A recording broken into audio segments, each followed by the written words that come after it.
Well, thanks to both of you, and I do have the EU's top diplomat here with me, and I want to start with the news of the day, and certainly what's on the agenda here at this conference as well. That is what happens with Ukraine, and my understanding is during the morning session, word came out that President Putin had responded to what occurred in Saudi Arabia a few days ago. Can you just describe your reaction to that news? The ball is in Russia's court, and President Putin evidently is eager to talk to President Trump. Well, the ball is in Russia's court, and of course we are all very much looking forward to how they react. Either they say yes with no conditions, no with no conditions, or yes with conditions. I would bet on the yes with conditions, and then the question is, what are these conditions? What we heard from the media, these conditions are, of course, not acceptable. I mean, that there would be no military aid to Ukraine. I think there was something else. It's not the conditions that we can live with. Have you been briefed directly by the Secretary of State, by Marco Rubio, about conversations that are taking place in Russia between Steve Witkoff, the president's envoy, and President Putin and his team? Yes. Secretary of State Marco Rubio briefed us what was the case in Saudi Arabia. Witkoff is traveling to Moscow and the talks there. So yes, they're keeping us informed, and also promised to not agree to any conditions that we wouldn't agree. That we definitely have to talk to each other before anything moves forward further. Is there any update on what European nations want? That is the security guarantee for Ukraine, and if they aren't in place, do you have much faith or confidence that Russia would uphold its end of the deal if in fact there is one? Well, that is always the question, because we have seen the ceasefires before, and Russia has never kept to those agreements. So that's why I think the best security guarantee, or the first security guarantee that there is a strong Ukrainian army. That's why we are also arming and helping Ukraine to defend itself.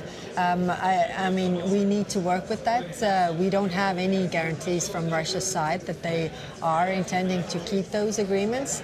But of course, right now, the ball is in Russia's court to show goodwill. They could start with, giving back the children that have been deported to Russia. They could start with releasing the prisoners of war. They could start with many elements to show their goodwill, really. You said from the get-go that Europe had to have a seat at the table for these conversations about a deal. Are you being briefed regularly? Do you feel involved in this process? Are you satisfactorily involved with how it's playing out? Well, any deal without us can't just simply work, because the war is in European soil, and it needs Ukraine and also Europe to agree to any kind of conditions that we have to implement, or any kind of deal that we have to implement. That gives us the seat around the table. I want to ask you just about the quality of conversation that you're having with your counterpart from the United States. You traveled to Washington. We're supposed to meet with him. A calendar issue, that didn't happen. Are there plans for the two of you to have a bilateral meeting to meet one-on-one here in Quebec? Well, we met all the breaks we discussed, and all these conversations that we have inside the room are very, very friendly, really addressing the issues that we need to work together on the Middle East, when it comes to Africa, when it comes to different parts of the world. So these interactions are actually very, very positive. I also extended a standing invitation to Marco Rubio to come to the Foreign Affairs Council that we have every month, where we could have the discussion with the 27 foreign ministers of Europe. He's interested. He's looking into the dates. I want to ask you about the trade war, which is not an agenda item here, but is certainly the backdrop to all of the conversations that are taking place here. It's something that you said that you wanted to avoid early on, and now we aren't just in the middle of one, but it's escalating quite quickly. We heard from the President of the United States today that he intends to tariff champagne and French wine at 200%. Your response to the speed with which this has happened, and also how it's been ratcheted up? Well, of course, like I said before, I mean, we are not interested in trade wars. There are no winners in trade wars. Who is laughing on the side or looking at the side is China, who is really benefiting from, U.S. having a trade war with Europe. But it is also clear that if these tariffs are put on us, then we are also defending our interests. But like I say, in the end, eventually the consumers get to pay higher prices, and that is not in the interest of anybody.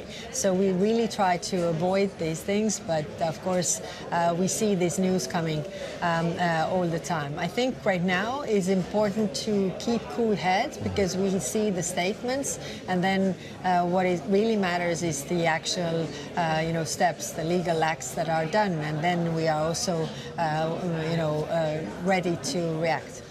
A stupid question or a basic one, but are you confident you know what the U.S. wants when it comes to this trade war? As you watch all of these salvos and escalations, do you know what you could do or might do to appease the President of the United States and end the war that started a few weeks ago?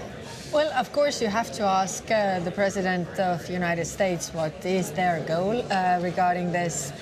But what they have been or what they have been saying out is that there is a trade deficit between our countries. It is of course not that big, and we can address this in a different way. But it is how it is. Like I say, we keep a cool head, and of course we are ready to act and defend our interests when we need to.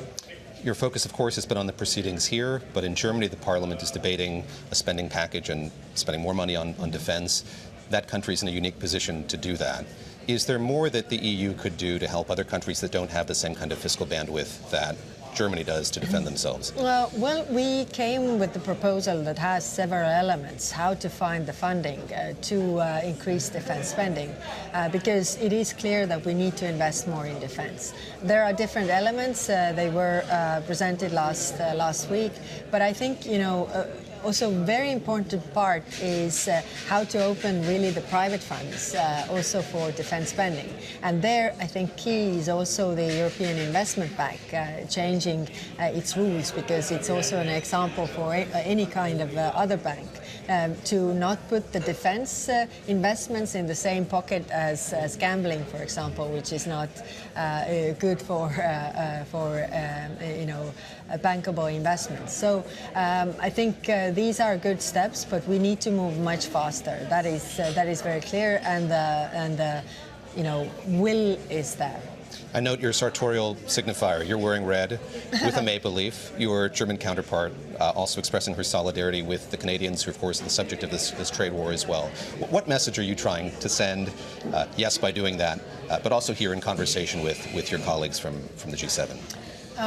Well, Canada is our good partner, and we are here in this wonderful place in Canada. So of course we have very good relationship and friendship with Canada. So I think this is important that we are in this together when it comes to different wars and conflicts around the world, but when it also comes to economic security. So we need to be there for each other.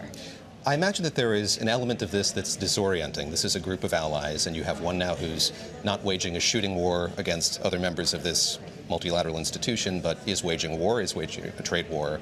How do you think about that and the notion of allies and the way that nations outside of the U.S. are kind of coalescing with each other in opposition to the U.S. here? I think the key for us is our strength is in unity. And of course, our adversaries want to see the divisions between the long-standing allies as we are, because that makes them stronger and that makes us weaker. We have to keep this in mind all the time and really work with that unity. We might have disagreements on different issues because we are all democracies and coming from our domestic politics here, but at the same time, we have a lot of issues where we agree, so we focus on those what we can do more. I don't need to put too fine a point on it, but this was once the G8, now it's the G7. Do you worry about the integrity of this institution going forward, of it winnowing even more? Talked a lot about alliances and allies and kind of growing that or strengthening that going forward. Is this an institution that you worry about in light of what's happened over the last few weeks? I mean, we have had extremely good meetings today, and we're going to have meetings tomorrow. So in the light of this, I'm not worried. Very quickly here, we've heard a lot about the communique, what might come together. Are you optimistic that there will be some agreement here? Are the quibbles over language such that you don't think that's going to happen? How optimistic are you that from this meeting will be born a statement of purpose from all of you going forward? Yes, so we are still working on that, but I'm optimistic that we will reach an agreement. Can you say what the sticking points are? Is it related to Ukraine and Russia? Is it related to the Middle East? Well, the issues are there. It's the Middle East, it's Ukraine. I mean, the big topics that we discussed, and you know, inside the room, actually, we are very much aligned on different issues. So I didn't really see very strong disagreements. But of course, when it comes to putting the words down on paper, then you know, there's a lot of details really, and the devil is in the details. Thank you very much for the time. You.